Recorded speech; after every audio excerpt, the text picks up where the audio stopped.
America president ట్రంప్కు సొంతింటి నుంచే సెగతాకుడు మొదలైంది. అనవసరంగా ఆయన ఇరాన్పై యుద్ధం ప్రకటించి చేతులు కాల్చుకున్నారంటూ అమెరికా ప్రజలే కాకుండా అమెరికా చట్టసభ సభ్యులు మండిపడుతున్నారు.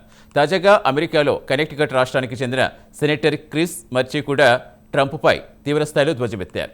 వెంటనే యుద్ధానికి పులి స్టాప్ పెట్టాలని ఒక తీర్మానం చేశారు. ప్రస్తుతం ట్రంప్ గోల్ ఎలా ఉందంటే ఇరాన్లో ప్రభుత్వాన్ని మార్చాలని డిమాండ్ చేసి ఇప్పుడు హర్మూజ్ జలసంధిని తెరవండి బాబు అంటూ కాళ్లు పట్టుకునే స్థాయికి దిగివచ్చారంటూ ఎద్దేవా చేశారు.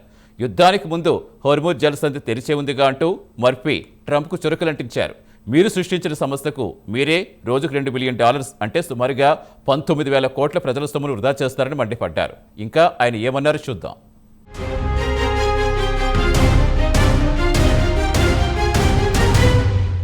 అమెరికా ప్రెసిడెంట్ డొనాల్డ్ ట్రంప్ అనవసరంగా ఇరాన్తో కయ్యానికి కాలు దువ్వి అబసుపాలవుతున్నారు. సొంతింటి నుండి సెగ మొదలవుతోంది. ప్రజలు యుద్ధం వద్దని వ్యతిరేకిస్తుంటే ప్రస్తుతం సెనేటర్లు ఒక్కొక్కరే ట్రంప్ తీసుకున్న నిర్ణయానికి వ్యతిరేకంగా గలం విప్పుతున్నారు. మీరు కోరి సమస్యను సృష్టించుకుంటున్నారు. ప్రస్తుతం ఆ సమస్య నుండి ఎలా బయటపడాలా మల్లా గుల్లాలు పడుతున్నారని అమెరికాలోని కనెక్టికట్ రాష్ట్రానికి చెందినటువంటి డెమోక్రటిక్ సెనేటర్ క్రిస్ మార్ఫీ ట్రంప్పై మండిపడుతున్నారు. కోరి తెచ్చుకున్న సమస్యల కోసం అమెరికా ప్రజల కష్టార్జితం రోజుకు $2 బిలియన్ అంటే 19,000 కోట్ల రూపాయలు ఇరాన్లో వృధా చేస్తున్నారంటూ మండిపడ్డారు. ఇరాన్లో ప్రభుత్వాన్ని మారుస్తామని ప్రగల్భాలు పలికారు. తీరా చూస్తే హార్మోజ్ జలసంధి తెరవండి మహాప్రభు అంటూ కాళ్ల బేరానికి రావాల్సిన దుస్థితి ఎందుకు పట్టిందని ఆయన ట్రంప్ను నిలదీశారు. గత 4 వారాల నుండి ఇరాన్లో ఏం జరుగుతుందో చూస్తూనే ఉన్నా. ఇప్పటికే సుమారు 12 మంది అమెరికా సైనికులు ప్రాణాలు కోల్పోయారంటూ ఆయన వాపోయారు.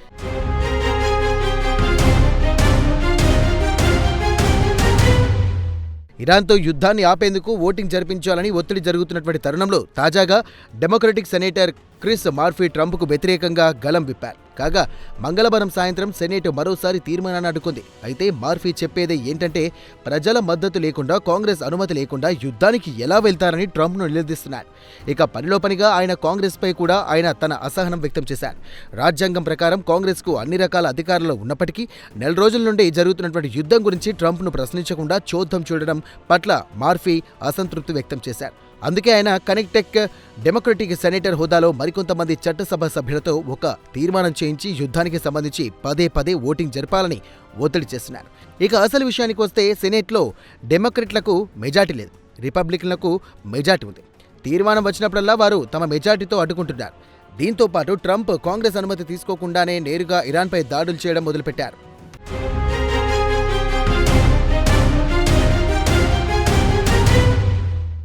ఇక మంగళవారం నాడు సెనేట్లో యుద్ధానికి సంబంధించి జరిగిన తీర్మానంపై ఓటింగ్కు పెడితే 47 మంది సెనేటర్లు తీర్మానానికి అనుకూలంగా ఓటు వేస్తే 57 మంది వ్యతిరేకించారు.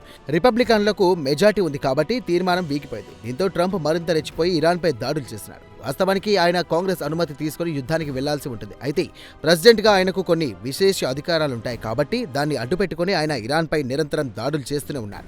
ఇక మార్ఫీ మాత్రం తనకు అంది వచ్చినటువంటి అవకాశాన్ని సద్వినియోగం చేసుకోవాలనుకుంటున్నారు.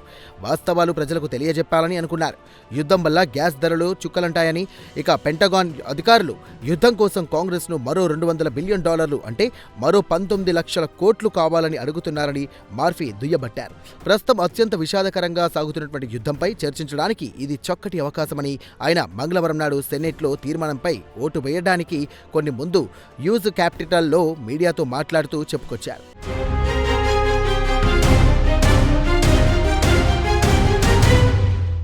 మనం రిపబ్లికన్ పార్టీపై నిరంతరం ఒత్తిడి తేవాల్సిందేనని మార్ఫీ అన్నారు. ఈ యుద్ధానికి ప్రజల నుండి ఎలాంటి మద్దతు లేదు. ఇక మార్ఫీ మంగళవారం రాత్రి సెనేట్లో మాట్లాడుతూ రిపబ్లికన్లు కాంగ్రెస్కు వచ్చి తాము చేస్తున్నటువంటి ఈ యుద్ధం సమర్థించుకోవడానికి సిద్ధంగా లేకపోతే వారు తప్పు చేస్తున్నట్లే భావించాల్సి ఉంటుందన్నారు.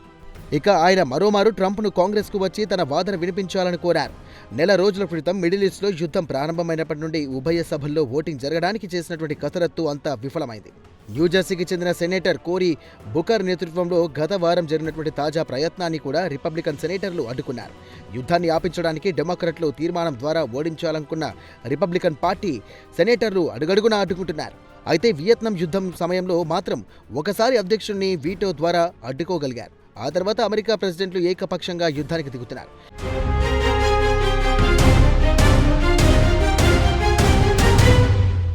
ఇక అమెరికా వార్ పవర్ యాక్ట్ 1973 ప్రకారం ఒకవేళ ఒక దేశంపై యుద్ధానికి దిగితే ప్రెసిడెంట్ 48 గంటల్లోగా కాంగ్రెస్కు సమాచారం ఇవ్వాల్సి ఉంటుంది.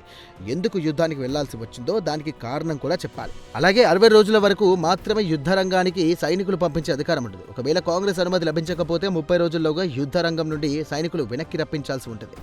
మరోసారి యుద్ధానికి అదే రీజియన్లో వెళ్లాలంటే మరోసారి కాంగ్రెస్ అనుమతి తీసుకోవాల్సి ఉంటుంది. ప్రస్తుతం ఇరాన్ యుద్ధంలో ట్రంప్ అనవసరంగా జోక్యం చేసుకుని చేతులు కాల్చుకున్నాడు. రోజురోజుకు ఆయనలో అసహనం పెరిగిపోతోంది. ఈ యుద్ధం అమెరికా భారీ నష్టాన్ని చవిచూస్తోంది. ఒకవైపు ఇరాన్ ఎంతకు తగ్గడం లేదు. కాల్పుల ఒప్పందానికి ట్రంప్ ఆఫర్ చేసినా అస్సలు పట్టించుకోవడం లేదు. నేరుగా బలమైన అమెరికాను ఢీకొడతామంటూ కూడా సవాల్ చేస్తోంది. యుద్ధం నుండి ఎలా బయటపడాలా అని ట్రంప్ తలబాదుకుంటున్నాడు.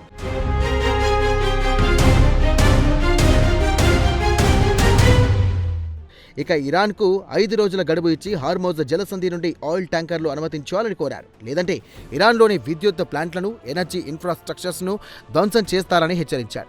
అయితే ఇరాన్ మాత్రం ట్రంప్ బెదిరింపులను అస్సలు పట్టించుకోవట్లేదు.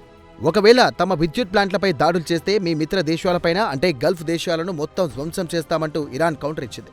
ట్రంప్తో ఫ్రెండ్షిప్ చేసినందుకు అత్యంత సంపన్న దేశాలపై గల్ఫ్ దేశాలు ప్రస్తుతం భారీగా నష్టపోయాయి. దుబాయ్ నుండి ఖతర్, బహ్రెయిన్ వరకు అన్ని దేశాలు తమ వ్యాపార కార్యకలాపాలు మూసుకొని కూర్చున్నాయి.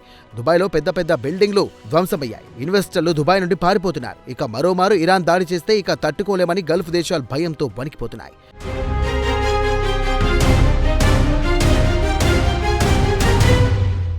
ఇక కెనెకెకెట్ సెనేటర్ మంగళవారం రాత్రి సెనేట్ ఫ్లోర్లో మాట్లాడుతూ యుద్ధం లక్ష్యమే మారిపోయిందంటున్నారు. వాషింగ్టన్ పోస్ట్లో రాసినటువంటి ఒక ఆర్టికల్ ఆయన ఫ్లోర్లో గట్టిగా చదివి వినిపించారు. ఇప్పుడు ట్రంప్ అసలు యుద్ధాన్ని మర్చిపోయి హార్మోజ్ జలసంధిని ఇరాన్ చెర నుండి ఎలా విడిపించాలా అని తలపట్టుకుంటున్నాడంటూ ఎద్దేవా చేసినటువంటి ఆర్టికల్ను చదివి వినిపించారు. ఇక ట్రంప్ అడ్మినిస్ట్రేషన్ వారు సృష్టించిన సమస్యను ఎలా పరిష్కరించుకోవాలో తెలియక సతమతమవుతున్నారని మార్ఫీ అన్నారు.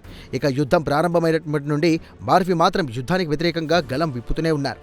ఆయనతో పాటు ఆయన సహచరులు కూడా యుద్ధాన్ని తీవ్రంగా వ్యతిరేకించారు.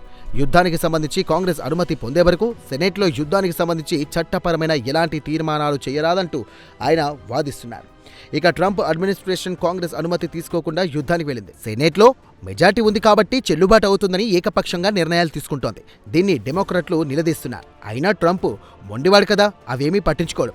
తాను అనుకున్నదే జరగాలని రకం. ఇక సొంతంగా తీసుకున్నటువంటి నిర్ణయంతో యుద్ధానికి దిగి ఇటు ప్రజలకు, కాంగ్రెస్కు జవాబు చెప్పుకోలేక మొహం చాటేస్తున్నారు. యుద్ధంలో గెలిచామని మేకపోతు గాంభీర్యాన్ని ప్రదర్శిస్తున్నారు.